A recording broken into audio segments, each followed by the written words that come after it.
C'est l'invité international ce mercredi. On fera d'abord un zoom sur Bazoum, le candidat du pouvoir au niveau du Niger.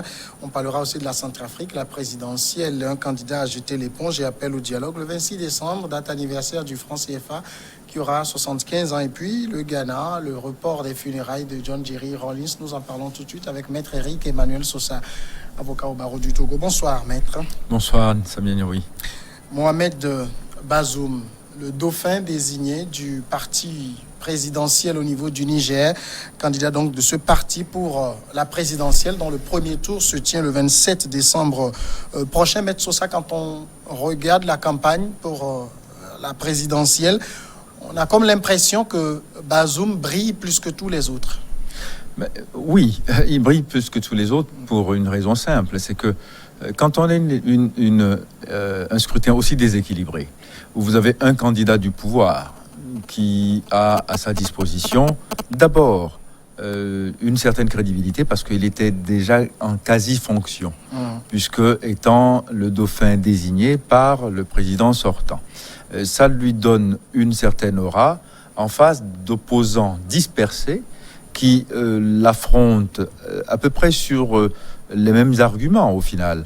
Et du coup, ça disperse un peu la nature et la qualité de l'offre politique en face.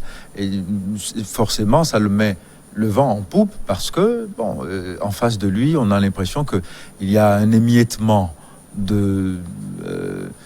un essaim de candidats multiples qui tous se disent opposants, mais finalement, on ne sait plus à quoi.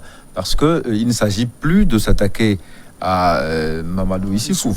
Il faut maintenant proposer un projet qui permette de distinguer leur façon de voir l'avenir des Nigériens de ce que Mamadou Issoufou avait fait. Or, apparemment, non, ils ne sont pas... Ils sont en train finalement de rendre comptable Bazoum du bilan de Mamadou Issoufou, et ce faisant, ils se trompent, parce que Issoufou, c'est fini. Bazoum pourra faire complètement autre chose. Bazoum pourra avoir un agenda totalement différent. Il pourra finalement développer une offre politique qui soit amplifie la décennie des deux mandats de Issoufou. Donc j'ai l'impression que finalement, il n'y a pas match véritablement, parce que oui, comme je le dis, on a une offre politique émiettée et ça ne permet pas de sédimenter réellement une opposition capable de renverser la donne. Une offre politique sédimentée, c'est vrai, mais en même temps, vous avez dans cette opposition qui affronte Mohamed Bazoum des gens qu'on peut considérer comme des poids lourds. Salou Djibo est là, Seynou Oumarou, l'ancien président, il est là également. Non, le fait d'avoir été un ancien président ne fait pas forcément de vous un poids lourd. Salou Djibo, on sait ce que la démocratie nigérienne lui doit. Seynou Oumarou, il a été le président qu'on sait aussi. Ça ne suffit pas d'avoir été dans la fonction et revenir en disant que cette fois-ci, je ferai mieux, refaites-moi confiance. Ça suffit pas. C'est-à-dire qu'aujourd'hui, le capital confiance d'un Bazoum est trop fort pour laisser compétir véritablement ces deux dont vous parlez, qui sont, c'est vrai, des hommes politiques intéressants, déterminants, qui ont, à un moment donné de l'histoire, rempli des fonctions ou été dans des positions qui sont à leur honneur. Mais de là à en faire les successeurs les plus crédibles d'un Mamadou Issoufou, c'est beaucoup plus difficile. Mais ce sont quand même quand on veut parler de la campagne, des moyens à mettre en jeu pour la campagne, c'est des gens qui peuvent quand même avoir des arguments à faire valoir face aux candidats du pouvoir. Des arguments, oui, mais le vivier électoral, c'est autre chose. C'est toujours ça ce que je dis tout le temps. Vous savez, c'est pas les candidats les plus brillants qui l'emporte toujours dans les élections. Ça, c'est pas nouveau, et c'est pas non plus l'apanage des Africains. Aller partout, en Europe, aux États-Unis, les candidats qui ont le profil le plus sérieux ne sont pas ceux qui l'emportent toujours. Il y a des facteurs qui favorisent plus ou moins un candidat, et je pense qu'en l'occurrence, le candidat du pouvoir sortant a quand même des atouts beaucoup plus sérieux. Et il aurait fallu, pour pouvoir lui damer le pion, et lui tenir la dragée haute, avoir des gens qui ont su fédérer leur énergie électorale dans un pacte commun qui leur permettrait de l'affronter, parce que étant le candidat du pouvoir sortant, il part avec au moins 10 longueurs d'avance. Et pour rattraper ça, il faudrait, à mon avis, au moins une coalition. Mais cette coalition étant absente, le jeu paraît difficile. Est-ce qu'on peut donc considérer à juste titre que Bazoum est le favori? Forcément, oui. Oui, là pour le coup, il l'est. Disons, il l'est par défaut. Parce qu'il n'y a personne qui ait le pédigré électoral suffisamment élaboré pour pouvoir l'affronter, oui. En même temps, il profite aussi du fait qu'il est dans l'un des pays les plus pauvres du monde, où le niveau d'éducation n'est pas des plus avancés et où c'est pas forcément le programme qui est voté, mais les moyens que vous déployez, le matu vu que vous faites voir en fait. Ça, c'est pas lié à la nature ou à la faible économie de son pays. Non, il faut voir déjà toutes les avanies qu'on est en train de lui faire vivre, les bassesses qu'on est en train de lui faire vivre, en questionnant ses origines, son arabité. Il n'est pas suffisamment nigérien. Bon, vous voyez, quand ça dégénère dans ce genre de débat, alors franchement, c'est qu'on n'a rien de sérieux à lui opposer. Oui, effectivement, c'est vrai. Mais il n'empêche, si on choisit le modèle démocratique, le suffrage direct, il faut accepter que on parle à des gens qui parfois ne nous comprennent pas. Il faut l'accepter. Maintenant, il faut trouver le moyen de leur parler. Et c'est ça, tout le challenge, l'enjeu de nos démocraties. Savoir parler aux gens un langage vrai, le parler vrai pour que les gens vous comprennent et sachent pourquoi vous êtes digne d'être élu plus qu'un autre. Mais bon, ça, apparemment, c'est toute une ingénierie à mettre en place et c'est pas encore complètement élaboré. Et pour espérer être élu par les Nigériens, Bazoum fait tout de même étalage de moyens qui montrent ce fossé entre le Nigérien et la classe dirigeante. Mais attendez, vous savez, on dit souvent chez nous, si vous voulez plaire au chat, munissez-vous d'un poisson frit. Si vous voulez plaire au singe, amenez une banane. C'est ce qu'il est en train de faire, tout simplement. Écoutez, il va pas y aller avec du vinaigre. Alors il a le miel à la bouche, c'est tout. Ça plaît plus aux gens et c'est plus facile pour au moins installer un semblant de on va dire de plateforme sympathique pour permettre au moins qu'on s'intéresse à vous. Je lui reproche pas ça. Tous les conquérants de suffrage font ça. Passons maintenant au second sujet, c'est la Centrafrique. Jean-Serge Bokassa, candidat à l'élection présidentielle centrafricaine, a annoncé mardi le retrait de sa candidature par crainte de l'insécurité qui ne cesse de s'intensifier à moins d'une semaine du scrutin. Dans un courrier adressé mardi à l'Autorité nationale des élections, organe chargé de l'organisation des élections en Centrafrique, M. Bokassa, fils de l'ancien président, a indiqué avoir pris cette décision pour des raisons pratiques et évidentes relatives aux conditions de sécurité. Dans le contexte actuel de l'organisation de la présidentielle en Centrafrique, vous pensez que Jean-Serge Bokassa a pris la meilleure décision? Écoutez, en ce moment, il y a une telle confusion qu'on ne sait plus qui prend la bonne ou la mauvaise décision. Bon, dans le cas centrafricain, on l'avait dit depuis toujours, vous voyez, c'est le pays qui, probablement, en Afrique francophone, a connu la plus grande alternance. Et c'est le pays qui, finalement, paye le tribut le plus lourd à l'enjeu démocratique. C'est-à-dire, à chaque fois qu'il y a des élections en Centrafrique, il y a plutôt matière à s'inquiéter que de se réjouir. Bon, on se demande exactement quel est le type de malédiction qui a frappé ce pays. Parce que, écoutez, quand même, M. Bozizé était sous mandat d'arrêt. Il a bravé le mandat d'arrêt et rentré dans le pays. Il y a séjourné, a défié le mandat d'arrêt et toutes les autorités judiciaires et politiques de ce pays. Et finalement, il s'est présenté aux élections présidentielles. Il a été évincé pour des causes qu'on peut discuter, mais en tout cas qu'il a accepté. Et puis finalement, le voilà plus ou moins parrain avoué d'une rébellion qui est en train de troubler l'ordre public et la paix et l'intégrité nationale.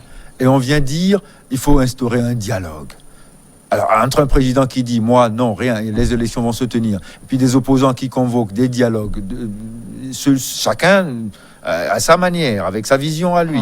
Et on vient nous dire, bon, oui, mais finalement, peut-être que ces élections n'auront pas lieu, et on va convoquer et les forces russes, et les casques bleus, et le NUSI, ouais, là, c'est les casques bleus, toujours. Et puis... enfin, toute forme de parrain ou de médiateur improvisé pour venir régler quoi? Non, là, c'est un exemple de déchéance de l'État. De déchéance de l'État. Parce que quand on en est là, au moment où l'État organise souverainement des élections, et que, parce qu'il y a quelques tondus qui sont quelque part dans le maquis, qui font le rodéo dans quelques villes, alors tout le monde tremble. Je dis, mais franchement, non, c'est qu'il n'y a pas d'État. Et quand il n'y a pas d'État, on ne fait pas d'élection. Oui, justement, dans le contexte actuel, Jean-Serge Bokassa semble avoir un peu raison. Il appelle au dialogue. Attendez, il appelle au dialogue. On dialogue avec quoi? Avec ceux qui sont depuis 2013 en train de troubler la paix nationale, c'est avec eux qu'on va dialoguer? On dialogue pourquoi? Pour leur confort ou pour le confort du peuple centrafricain? On a l'impression finalement que les deux sont liés. Mais alors, ils veulent quoi? Qu'est-ce qu'ils cherchent?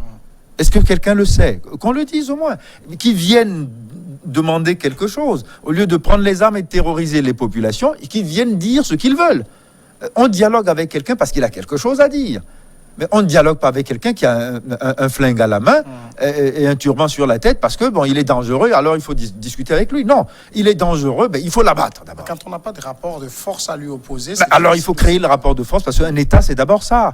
Un État est tellement faible que n'importe qui sort et qui n'est pas content sort avec un pétoire et il faut aller dialoguer avec lui parce que c'est lui qui a la force. C'est ce qu'on fait depuis... Attendez, mais non, c'est un sujet qui est tellement déprimant. Quand on parle de la Centrafrique, c'est déprimant parce que c'est une image extrêmement négative de la gouvernance en Afrique. La Centrafrique est devenue l'archétype du délitement de l'État. Il n'y a aucune autorité nulle part. Aucune. C'est ça ce qui se passe. Oui.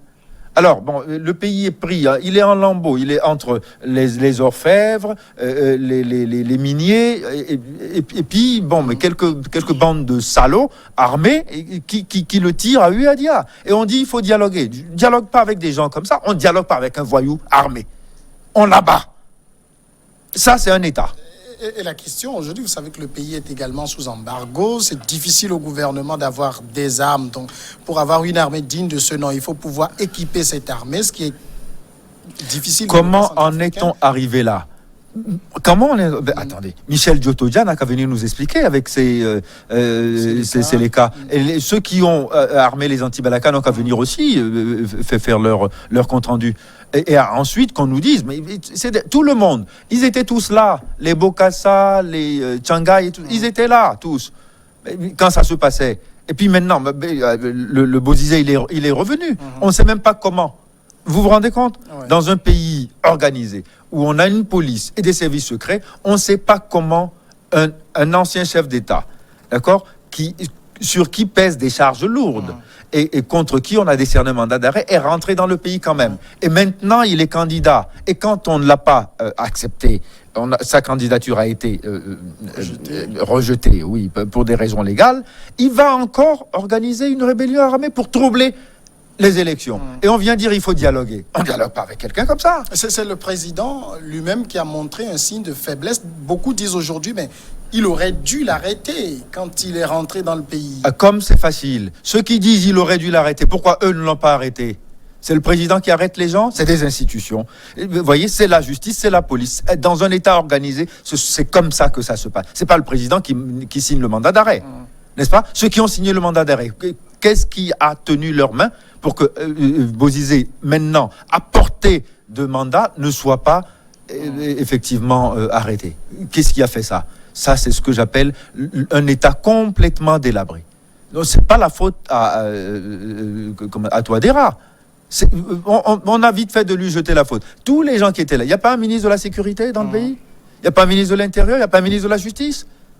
Il est venu, il a bravé tout ce monde-là pendant tout ce temps. Et maintenant, on vient dire, ah oui, mais c'est encore lui qui trouble le jeu.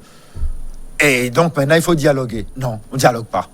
Il faut envisager un report de la présidentielle du premier tour. Je pense que ce serait bien avisé. Oui, parce que bon, écoutez, forcément, on va troubler les élections et on ne pourra pas avoir un scrutin apaisé.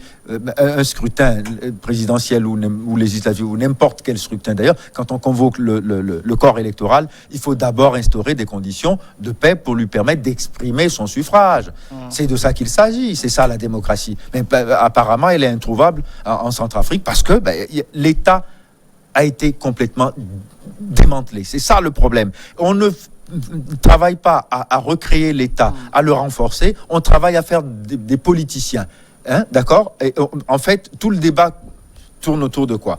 Combien de ministères j'ai pour mon parti? C'est ça qui va faire relever la Centrafrique, parce que quelques gens désœuvrés la plupart du temps veulent avoir la politique comme seule activité et comme seule source de revenus. C'est de ça qu'il s'agit. C'est ça qui tue la Centrafrique.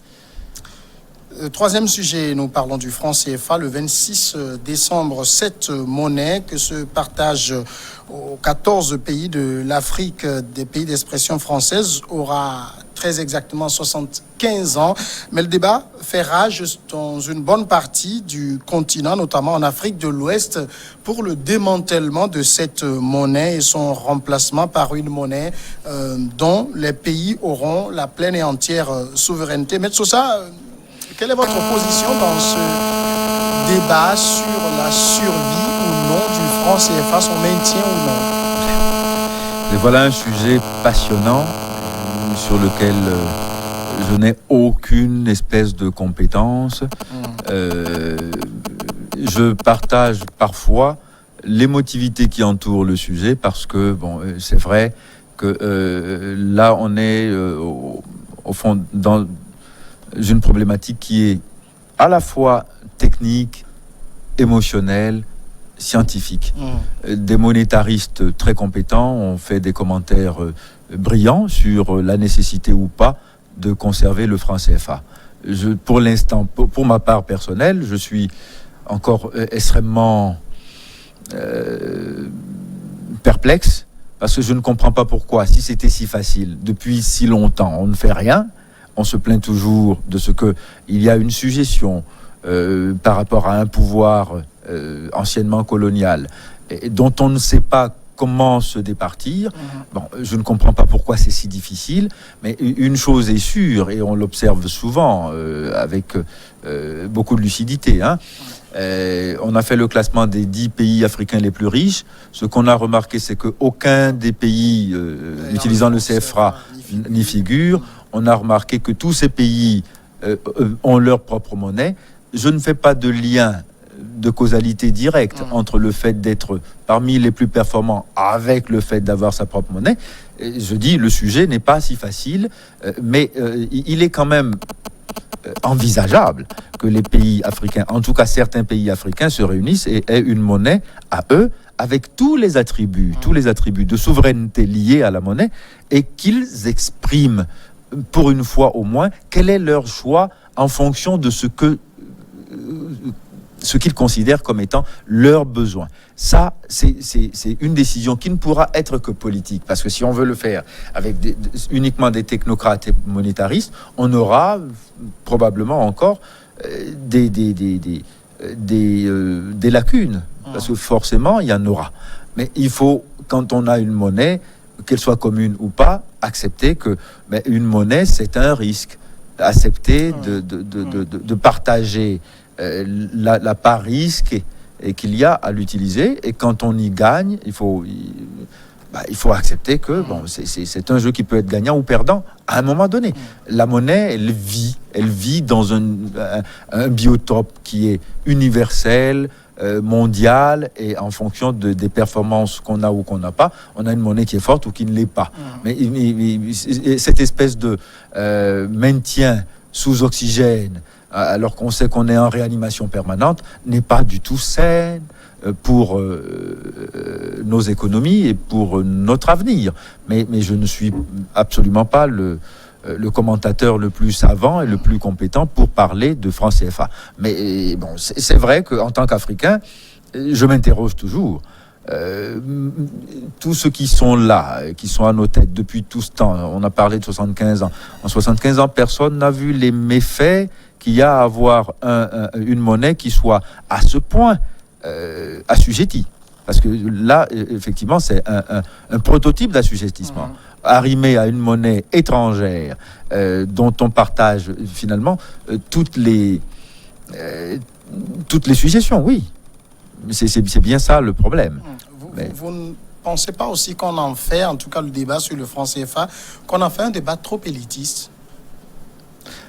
Écoutez, allez poser la question à la femme qui vend les beignets au coin de la rue. Vous comprenez que finalement, elle est concernée, mais elle n'a aucun pouvoir. C'est-à-dire que le franc CFA soit arrimé à l'euro ou à une autre monnaie, elle, chaque jour, son calcul est simple. Comment je fais pour m'approvisionner dans la matière d'œuvre dont j'ai besoin, et comment je fais pour pouvoir vendre à des gens qui sont solvables. C'est tout. Donc, c'est pas un débat élitiste. Je peux comprendre que la question sur une monnaie soit une question difficile. Ouais. Il y a des décisions politiques à prendre, mais ces décisions politiques doivent être éclairées par un enseignement scientifique qui soit de bonne aloi. Ça, oui, je le conçois totalement. Combien de colloques on n'a pas fait? Combien de conférences on n'a pas fait? On a réuni, je crois, les cracks les plus compétents, les cerveaux les plus nantis, les plus autorisés sur la question. Mais à la fin, il n'y a pas eu de solution. Monsieur Macron a annoncé depuis Abidjan qu'on allait passer à l'écho et que c'était séance tenante. Et dès le lendemain, on a entendu des cris de protestation de la part de pays qui sont censés rejoindre l'écho.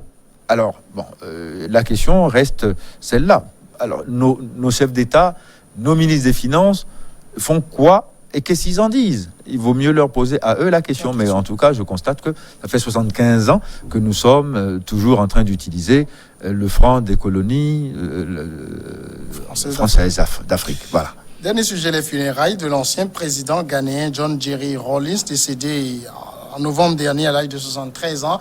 Elles auraient dû se tenir aujourd'hui même. Eh bien, le ministre ghanéen des Affaires étrangères a annoncé le report de ces funérailles en raison de circonstances imprévues. La cérémonie des funérailles ne se tiendra pas à la date initialement annoncée, peut-on lire dans un communiqué du gouvernement. Une nouvelle date sera communiquée dès que possible, précise donc le ministère de l'Attention des missions diplomatiques. John Jerry Rawlings, l'icône du panafricanisme, va encore devoir attendre un peu d'être inhumé. Bon, alors je ne connais pas les raisons pour lesquelles on a reporté les funérailles, mais en tout cas, je souhaite, pour ma part personnelle, que ces funérailles se passent dans la plus grande dignité et qu'elles se passent dans un format organisationnel qui rende un véritable hommage à l'homme dont il s'agit. Parce que, c'est vrai, vous l'avez dit, John Jerry Rawlings, enfin l'Afrique entière, doit beaucoup à John Jerry Rawlings pour ce qu'il a fait dans son pays, pour l'exemple qu'il a insufflé, parce que je pense que le modèle qu'il a permis de mettre en place est un modèle qui devrait faire école. Bon, malheureusement, on peine à trouver les émules, mais ça devrait faire école, et je pense que l'Afrique tout entière porte le deuil aujourd'hui de quelqu'un qui, à tout point de vue, a été un très grand Africain, et un chef d'État qui, pour beaucoup de raisons, défie tous les superlatifs. Il faut voir le Ghana qu'il a trouvé, dans quel état il l'a trouvé et ce qu'il en a fait. Et il faut voir, vous avez une image m'étreint toujours de beaucoup d'émotions. Lorsqu'on a inauguré l'aéroport Kotoka, il y a 3 ou 4 ans, le nouvel aéroport, il y avait les 4 chefs d'État qui étaient là. Et le discours de Nana Akufo-Addo était de dire, voilà l'exemple de ce que il y a une continuité de l'État, il y a une continuité du pouvoir, et que le pouvoir, il n'appartient pas à celui qui est là et qui décide aujourd'hui. John Jerry Rawlings a inspiré ce projet. Il a commencé sous John Kufuor, il a été exécuté partiellement par Jonathan Mills, continué jusqu'à l'achèvement par John Mahama, et finalement c'est moi, Akufo-Addo, qui inaugure. Et ils sont tous là pour saluer ensemble les performances de chacun à un moment donné de l'histoire et du projet. Vous voyez, c'est ça ce dont il s'agit. Et on doit cette espèce de dynamisme, cette espèce de gaieté finalement et d'apaisement démocratique à quelqu'un comme John Jerry Rawlings. Et c'est pour ça que je pense que l'Afrique le pleurera longtemps. Maître Sosa, merci d'être passé. C'est un plaisir. Voilà, on va marquer la pause et on reviendra après avec Regard croisé.